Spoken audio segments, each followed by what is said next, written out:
প্রয়াত সাবেক প্রধানমন্ত্রী বেগম খালেদা জিয়ার স্মরণে বাংলাদেশ জাতীয়তাবাদী দল বিএনপি ও যুবদল কার্ডিফ শাখার উদ্যোগে কার্ডিফ বাংলাদেশ সেন্টারে সোমবার শোকসভা ও দোয়া মাহফিলের আয়োজন করা হয়েছে।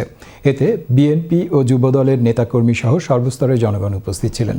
বিস্তারিত আমাদের প্রতিনিধি মুস্তফা সালেহ লিটনের রিপোর্টে।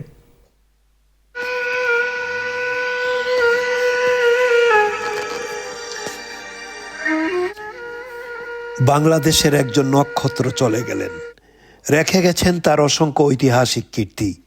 বেগম খালেদা জিয়া, সাবেক 3 বারের জনপ্রিয় প্রধানমন্ত্রী, বৃহত্তম রাজনৈতিক দল বিএনপির চেয়ারপারসন।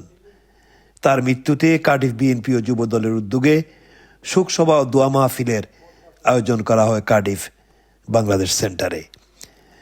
সংগঠনের সাবেক সভাপতি মোস্তফা সালের সভাপতিত্বে সাবেক সাধারণ সম্পাদক রফিকুল ইসলামের পরিচালনায় শোকসভায় উপস্থিত হয়ে সবাই যেন ছিলেন আবেগ আপ্লুত।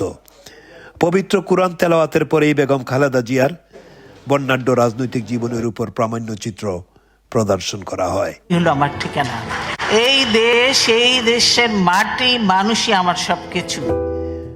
শোকসভায় বক্তব্য রাখেন সাবেক deputy lord mayor councillor Ali Ahmad, Nurul Haque Ansari, Kamruzzaman, Jillul Chowdhury, Syed Ashraf Ali, Zubair Ahmad Chowdhury, Khalilur Rahman, Shahadat Hossain Mohit, Samiul Islam Badrul সহ বিএনপি ও যুবদলের অন্যান্য নেতৃবৃন্দ। অনুষ্ঠানে বিশেষ অতিথি হিসেবে উপস্থিত ছিলেন আব্দুল কাদির, দিলওয়ার চৌধুরী ও ওয়ালিস মিয়া। বক্তারা বলেন, বাংলাদেশের মাটি থেকে বেগম জিয়া নামের এক মহাকাব্যের সমাপ্তি ঘটেছে।